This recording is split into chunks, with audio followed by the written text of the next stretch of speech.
Here's some of the stories trending this week at NASA. NASA held a news conference February 22nd at the agency's headquarters to discuss the finding by the agency's Spitzer Space Telescope of 7 Earth-sized planets around a tiny, relatively nearby ultra-cool dwarf star. 3 of the planets in this system, known as TRAPPIST-1, are in the habitable zone, the region around the star in which liquid water is most likely to thrive on a rocky planet. This is the first time so many planets have been found in a single star's habitable zone outside our solar system, and is the best target yet for studying the atmospheres of potentially habitable Earth-sized worlds.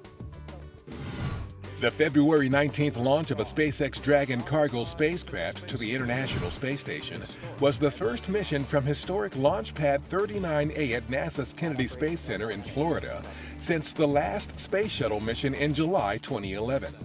It also was the first commercial launch from Kennedy, highlighting the center's transition to a multi-user spaceport supporting government and commercial aerospace activities. The Dragon arrived at the station on February 23rd, loaded with almost 5,500 pounds of experiments, hardware, and supplies. The station crew received another load of supplies on February 24th with the arrival of an unpiloted Russian Progress cargo spacecraft, which launched 2 days earlier from Kazakhstan with almost 3 tons of food, fuel, and supplies. It was the first launch of a Progress since a launch failure last December. Engineers conducted the first RS-25 engine test of 2017 on February 22nd at NASA's Stennis Space Center in Bay St. Louis, Mississippi. 4 RS-25 engines, together with a pair of solid rocket boosters, will power the agency's Space Launch System rocket during launch on missions to deep space. The 380-second test enabled engineers to evaluate the development engine's performance under various operating conditions required for an SLS mission.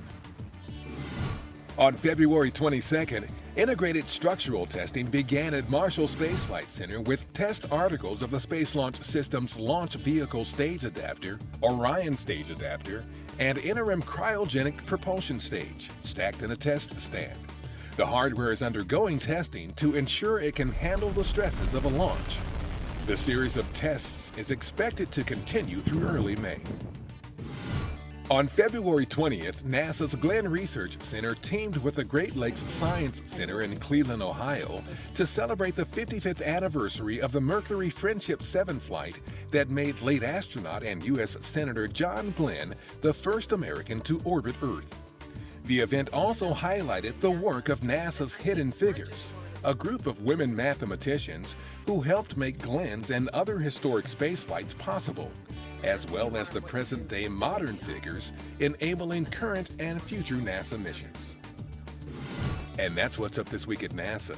For more on these and other stories, follow us on social media and visit www.nasa.gov/twan.